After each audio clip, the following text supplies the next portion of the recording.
বড়ুয়া সমাজের গায়ে হলুদ মানেই তেল ছড়ানি আর অলাগানের মহোৎসব। এই গানগুলো শুধু গান নয়, আমাদের পূর্বপুরুষদের রেখে যাওয়া অমূল্য সম্পদ। ঐতিহ্যের ওই ধারক বাহকগুলোই আমাদের পরিচয়। প্রতিটি সুরের মাঝে বেঁচে থাকা আমাদের সংস্কৃতি আর আমাদের গর্ব। চলেন প্রথম থেকে শুরু করি আমার বোনের গায়ে হলুদের অনুষ্ঠান। বোন কিন্তু প্রথমে পালা থেকে সেজে এসেছিল। সেজে আসার পর তারপর চলে গিয়েছিল বৌদ্ধবিহারে প্রার্থনা করার জন্য, বুদ্ধকে প্রে করার জন্য। তারপর বাসায় এসে সবার আশীর্বাদ নিয়ে বসে যাচ্ছে ভাত খাওয়ার জন্য। এই ভাতগুলো মূলত এসেছিল মামার বাড়ি থেকে। আমাদের বড়ুয়া সমাজের গায়ে হলুদে বসার আগে মামার বাড়ি ভাত খেয়ে তারপর বসতে হয়।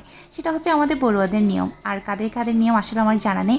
আর এদিকে তো আমি মহা ব্যস্ত, মানে সব দিকে আমার থেকে দেখতে হচ্ছে, যেহেতু আমি আমার বোনের বড় বোন, সবগুলোতে দায়িত্ব আমার উপর পড়ছে। তো এখানে কিন্তু আমাকে খুবই কম দেখা যাবে। আর এদিকে কিন্তু গাপ গাপ করে ভাত খেলে হবে না, অনেক নিয়ম মেনে ভাত খেতে হচ্ছে আমার বোন থেকে। তো এখানে হচ্ছে আমার কাকিমা দেখিয়ে দিচ্ছিল। আর এখানে তো আমার হাজব্যান্ডও একতাল নিয়ে বসেছে, অনেক মজার মজার খাবার আনছিল। কী কী আনছিল সেটাও দেখার আমার সময় ছিল না, জাস্ট আমার কাজিন ভিডিও করে দিছিল। অনেক অনেক ধন্যবাদ প্রিয়ন্তী আমাকে ভিডিও করে দেওয়ার জন্য, আর প্রিয় দুজনে আমাকে ভিডিও করে দিছে। আর এদিকে হচ্ছে খাওয়া দাওয়া শেষ করে এখন তেল চড়ানোর জন্য প্রস্তুতি নিচ্ছে আর কি। আমি তো পার্লার থেকে সেজে এসেছিলো, তারপর গায়ে হলুদের জন্য যে সরঞ্জামগুলো নিয়েছিল, তো এগুলো দিয়ে একটু একটু ছোঁয়াতে হবে আর কি। তো এখানে হচ্ছে দুই দুলাভাই মিলে ওকে সাজিয়ে দিচ্ছিল। আর মেন হচ্ছে আমার বদির এসেছিল, তো ওরা সবাই ওকে রেডি করে দিচ্ছিল আর কি। তো জাস্ট নিয়ম আর কি। এখানে তো সবগুলো পার্লার থেকে সেজে এসেছিলো। আর এদিকে তো শুরু হয়ে গেল আমার হাজব্যান্ড নিবে নাকি দুলাভাই নিবে কোলে। তো দুজনের মধ্যে একটা যুদ্ধ লেগে গেছে। এই সময়টা হচ্ছে ভালো করে কোলে চড়ে নেওয়া, এরপর তো হাজব্যান্ডে নিবে, তাই না? তো এখানে হচ্ছে কোলে চড়াচড়ি তো অনেক হয়েছে। এখন হচ্ছে আমি একটু ডালাটা দেখিয়ে দিচ্ছি। এখানে ডালার মধ্যে অনেক সরঞ্জাম দিয়েছে, মানে যা যা দেওয়ার দরকার ওগুলো দিয়েছে আর এখন যেহেতু তেল চড়ানি শুরু হবে, মাথার মুকুটটা দিয়ে দিচ্ছিল। আর এখানে আমার বোন তো চ্যাটিং চ্যাটিং কথা বলতেছে। আমি বলতেছি কি রে, এত চ্যাটিং চ্যাটিং কথা কিসের? যে তোর বউ এখন তো বউ, এখন চ্যাটিং চ্যাটিং কথা কেন বের হচ্ছে? এখন চুপচাপ লজ্জা পাবে, এরকম এনে থাকবে না। ও তো চ্যাটিং চ্যাটিং কথা বলতেছে। তো এখানে শেষমেশ হচ্ছে দুই দুলাভাই মিলে মুকুটটা পরিয়ে দিচ্ছিল। তো এখন শুরু হয়ে যাবে তেল ছড়ানি। আর এদিকে হচ্ছে সবাই বসেছে লাগানোর জন্য, আপনারা একটু উপভোগ করুন।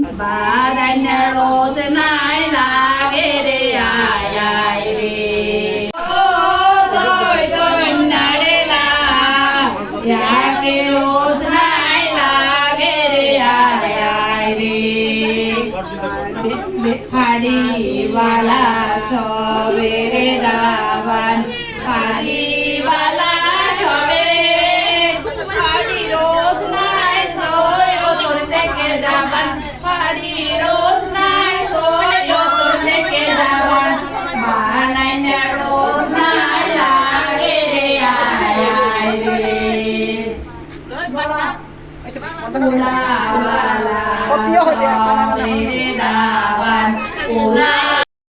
তো এদিকে হচ্ছে একে একে সবাই তেল ছড়ানি দিচ্ছিল। আর যেহেতু আমি বড় বোন, আমি তো দিতে পারবো না, তো আমি একটু অনুষ্ঠানটা দেখছিলাম আর কি।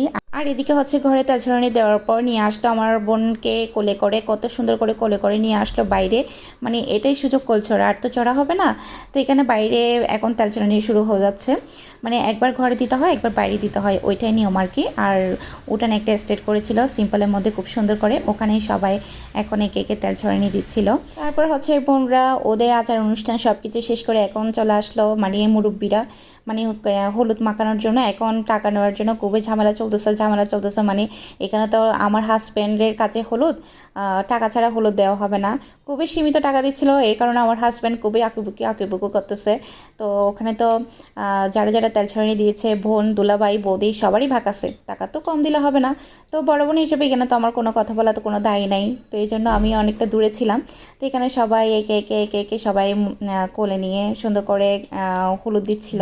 আর এখানে কিন্তু আমি কোনো টাকা পাবো না, আমার থেকে উল্টো দিতে হবে। আমি আসতেছি হচ্ছে সবার পরে। আর এদিকে হচ্ছে মা তো পুরো কান্নাকাটি শুরু করে দিয়েছে। আর একটা মাত্র মেয়ে দিয়ে দিচ্ছে, আর কোনো মেয়ে নেই। মা প্রচুর কান্না করতেছে, আর এদিকে আমার বোন হাসতেছে। মানে হাসবো নাকি কান্না করবো সেটাই বুঝে উঠতে পারতেছে না আমি যখন এডিট করতেছিলাম তখন আর কি। তো সবাই আমার ঠাকুরা এখানে যারা যারা ছিল সবাই বলতেছে আর কি, কান্না করার কি আছে, মেয়েদের তো বিয়ে দিতে হয়, মেয়েরা তো বাবার বাড়ির সামান্য অতিথি, তাই না? এটা হচ্ছে নিয়ম। আর আমার বাবাও কিন্তু কান্না কান্না করতেছে, খুবই খারাপ লাগে আর কি।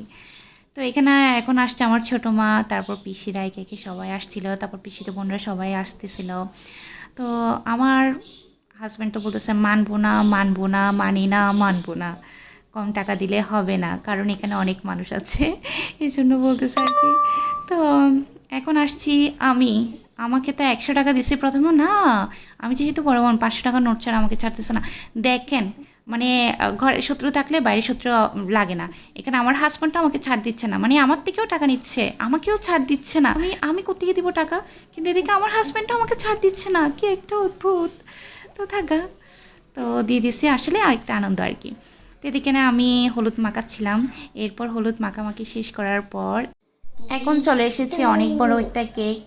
কেকটা কিন্তু অনেক সুন্দর ছিল, এটা আমার পিসিতো ভাই এনেছিল, অনেকটা বড়, মানে অনেকটা সুন্দর ছিল ডিজাইন। তো এদিকে সবাই অনেকগুলো ছবি টবি উঠেছি, ওঠার পর কেক কেটে সুন্দর করে অনুষ্ঠানটা সমাপ্ত করেছি। তারপর হচ্ছে এখানে যে টাকাগুলো উঠেছিল সবাইকে সমান ভাগে ভাগ করে দিতেছি আর কি, মানে যখনই কাজ তখনই করাটাই ভালো আমার মনে হয় আর কি।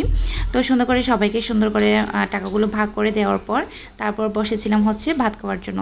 তো এতটুকুর মধ্যে আমাদের গায়ে হলুদ অনুষ্ঠানটা সুন্দরভাবে সম্পূর্ণ করতে পেরেছি। তো আজকে এই পর্যন্তই, টাটা।